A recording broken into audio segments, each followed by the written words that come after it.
I really like that you're giving all these techniques and actionable items for listeners. If you were to give like your quick notes of like what's the best way to quickly become a better tracker, like what pieces of advice or protocols would you give to a listener to hone their skills as best and fast as possible? Practice in really easy areas. There's doe tracks everywhere. Try to justify, if there's let's say in your backyard, there's always does that come in, right? Well, and they're always walking across a creek crossing or something. Go rake it over, make it smooth it out. Yeah. Kind of practice. There's plenty of areas that you can practice, parking lots, things like that you can just quickly go and practice. I used to do it while I was landscaping because we would cut down limbs and like the deer in the neighborhoods would come and eat the fresh limbs when they smelled that limbs were being cut. So between hauling loads with ATV, we would have does by it. So we'd clear out a bunch of dirt and stuff. We'd get to the point where I had my buddies start the ATV and I'd walk in front of it and they spook at about 80 yards from the ATV. Well, they hear that ATV coming, but then they wouldn't hear me walking. So I'd come and see what deer are on the pile. And then they'd spook off and I'd go to their tracks and take a picture and write in my Onyx, or Spartan Forge or whatever you use, like, this is a 2.5-year-old doe. This is a 3-year-old buck, or like, this is whatever. And this is my reference folder essentially now for what the age and size class will look like. Yeah. It's just practice. The more you practice, the better you'll get at it. That's why the great trackers out there are those old 60, 70-year-old guys that's been doing it for 40 years. For sure. How often are you, or if someone was just wanting to get into tracking, would you recommend like using a trail camera? I've done this before where I've like on a creek crossing. Let's say I find a good sized track that's going like to and from. I'm like, okay, I think this may be a mature deer. I'm going to hang a camera here to see, what kind of class of buck is here using this and see if like my thought process is correct or not.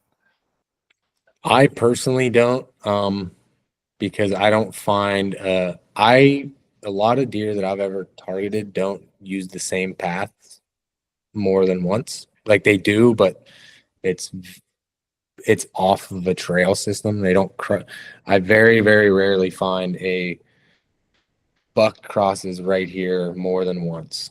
They might do it 2 or 3 times, but it's over a month. Yeah. It's not, 3 days.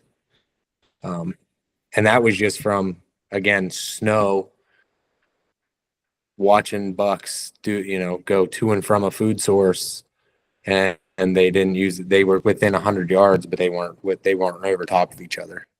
That's cool, man. Fellas, this has been freaking crazy good. Yeah, it's been very informative. I've learned quite a bit off of this the conversation. It's been awesome. I feel like the term woodsmanship can be so scary to someone that's new, and it's like it's so great though, because like we keep saying intangibles, but you're really making these things that are conceptual, like actually understandable, and like you're giving them things to work on, which is great. And the beautiful thing about woodsmanship is you can practice it all the time anywhere. It's just being extremely observant and recording what you find, really. Being in the future. There's always a why behind anything that a mature deer is doing. There's always a why. They don't just randomly do things besides this, pretty much this week. Mm-hmm. Like this week that they just do the unthinkable. But 85 to 90% of the rest of the year, they have a why. And if you can figure out the why, it just makes you a better hunter. And a woodsman. Agreed. Yep. I think I found out the why to the buck I'm after, and 90% of the year it's because that's why. It's basically what he seems to be doing all the time. Jake, tell everybody where they can, look you up on like Facebook, Instagram, and tell us a little bit about the Void. Yeah. So Instagram, YouTube, launching a bunch of videos after I just got done editing a bunch of other people's. So the Void Hunt on YouTube, and then Jake Belinda and the Void Hunt on Instagram. Basically, the Void. I was originally going to call it Filling the Void. I used to play professional baseball, and then I took all that energy, thought process, basically everything that I used to indulge into a sport, and went to my second love, which was hunting and fishing, but more hunting specifically, and put all that energy into that. So I'm filling the void of not having baseball anymore with the outdoors. So that's Love it. basically the brunt of the why behind what I do. I dig it, man. Hell yeah. Fellas, are there any other topics or questions that you had, Sklinner and Chris? And Um, I feel like we covered. Yeah, I think we've. Yeah, I'm sorry to add one thing at the end. But There, do you good. see? Yeah, I should have asked this earlier. Do you see bucks often crossing other deer's trails in a specific way, or more at a certain time of year, or maybe moving off of certain trails and maybe echoing them rather than just traveling on them? Yeah, more perpendicular movements. So crossing. Yeah, they don't parallel things as much. Buck trails are more perpendicular, like especially under sides of clear cuts. They won't walk the whole bottom side. They'll more cut at an angle at a 45. Yep.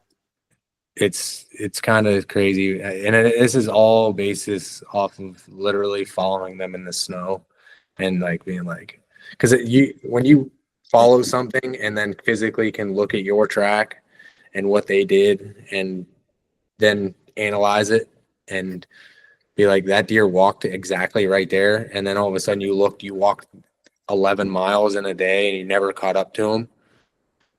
You're like, and Man.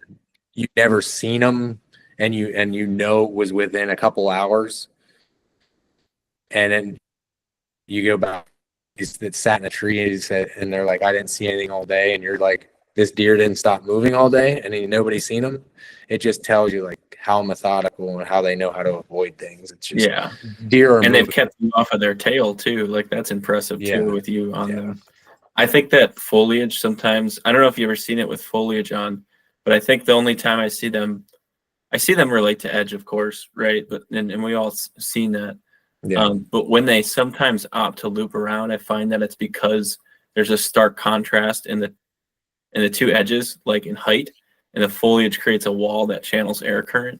Yeah. And I feel like that's the few times that I see them really kind of tuck and take a longer approach before cutting in. But often, like you said, they're cutting through it, but sometimes they're just stopping right at that point they want to enter because they know where they want to enter, and then just sitting and gaining all the information they need, and then they're back to trucking on. Yeah. I mean, all they're trying to do is survive, right? They're a prey animal. So they're taking everything in and analyzing it to all their prey senses, and then going from there. But one last thing I just wanted to add was, if you ever seen my tracking video that I did put out there, it's kind of a good representation of, like, I was pretty analytical. I crossed a buck track twice. I was really deep on public. I was on a different buck track that I couldn't catch up to, and I just remembered them that I tracked. And that's another tip, that bucks will lead you to other bucks. They almost always will. It's bizarre, but bucks will always lead you to other bucks. I was tracking a 3-year-old, which crossed a buck track that went back and forth over a ridgetop. I went back to that buck that crossed over the ridgetop, and that's the buck I ended up shooting, and he was a 7.5-year-old. Jeez. But Check that that out. younger deer led me to the older deer.